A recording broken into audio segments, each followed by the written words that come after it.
காதல் அழகானது. காதல் சுகமானது. வலிகளை போக்கக்கூடியது, வலிகளை தரக்கூடியது. காதலுக்கான வார்த்தைகளுக்கு மட்டும் நம்மளால எல்லைகளை நிர்ணயமே பண்ண முடியாது எப்பவுமே. புதுசு புதுசா வார்த்தைகள் உருவாகிக்கிட்டே இருக்கும். காதல்ல இருக்கக்கூடிய ஒருவருடைய எல்லா செயல்லையுமே அந்த காதல் கலந்திருக்கும். எல்லாமே அவருக்கு அழகா தெரியும். ஒரு விதமான அன்பு, ஒரு விதமான ஈர்ப்பு தான் காதலா மாறும்.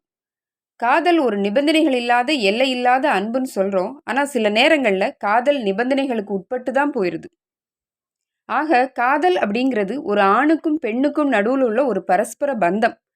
இந்த பந்தத்துக்குள்ள எல்லா விதமான உணர்வுகளுமே அடங்கும். எது எப்படி இருந்தாலும் பிரிவு கொடுமையானது.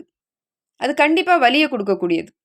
சேர்ந்திருந்த காலத்துல பரஸ்பர அன்பை அள்ளி கொடுத்து ஆனந்தத்துல திளைச்சிருந்த போதும் பிரியக்கூடிய நேரம் மனசு அதை ஏத்துக்கிறது இல்ல. அந்த நெருக்கத்துக்காக மனசு ரொம்பவே ஏங்கித்தான் போயிரும்.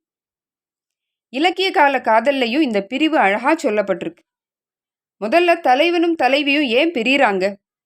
காரணங்களை தேடுனா நிறையவே கிடைக்கும் நமக்கு. இதுல ரொம்பவே பேசப்படுற ஒரு காரணம் தான் வியாபார நிமித்தம். இப்போ இருக்கிற மாதிரியான டெக்னாலஜிக்கல் டெவலப்மெண்ட்ல அப்போ கிடையாது. ஒரு இடத்துல இருந்து இன்னொரு இடத்துக்கு போறதுக்கே நாட்கள் கணக்குல பிரயாணம் பண்ணணும். அப்புறமா வேலையோ வியாபாரமோ ஏதோ ஒன்று இருக்கும். இதையெல்லாம் முடிச்சு பொருள் தேடி மறுபடியும் நெடும் பிரயாணத்தை கடந்து தான் தலைவியுடனான சந்திப்பு தலைவனுக்கு. இது இவங்களுடைய ரொட்டீன். பொதுவாக தலைவன் வேலைக்காகவோ போருக்காகவோ இல்லை வேற ஏதாவது காரணங்களுக்காகவோ வெளியூர் போய் வர்றது வழக்கம். திரும்பி வீட்டுக்கு வர்றப்போ தலைவி தலைவனுக்கு நிறைய பணிவிடைகள் செய்கிறதும் வழக்கம். அதில் தலைவிக்கு அப்படி ஒரு ஆனந்தம். இங்கே இலக்கிய கால தலைவனும் தலைவியும் பேசிட்டு இருக்கிறாங்க. அப்போ தலைவி தலைவன்கிட்ட மேலோர் நினைப்பர் கீழோர் மறப்பர், இதுக்கு என்ன அர்த்தம்னு சொல்லுங்க பார்ப்போம் அப்படின்னு கேட்குறான்.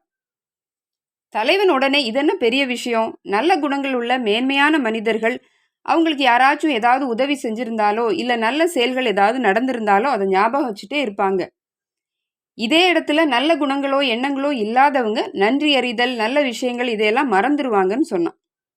தலைவி சிரிச்சுக்கிட்டே இது பொதுவான அர்த்தம், இதுக்கு வேறொரு அர்த்தமும் இருக்கு அப்படின்னு சொன்னான்.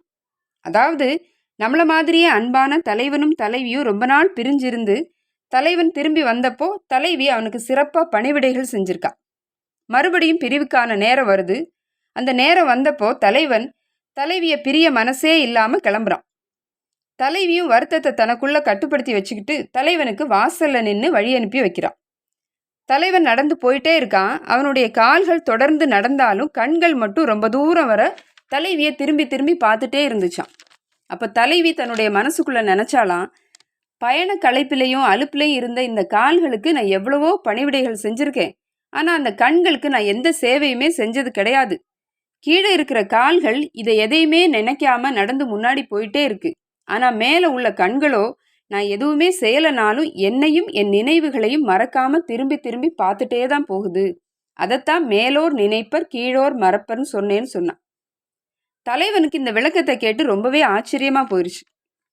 இதுல கவனிக்க வேண்டிய இன்னொரு விஷயம் என்னன்னா, வாழ்க்கையில நம்மளுமே உருவகங்கள் தான். நம்மளை மேலோட்டமா பார்க்குறவங்களுக்கு ஒரு அர்த்தம் தருவோம், நம்மளை நெருக்கமா பார்க்குறவங்களுக்கு வேற ஒரு அர்த்தம் தருவோம். இன்னும் ஒரு சுவாரஸ்ய தகவலுக்காக தமிழ்மயத்தோடு இணைந்திருப்போம்.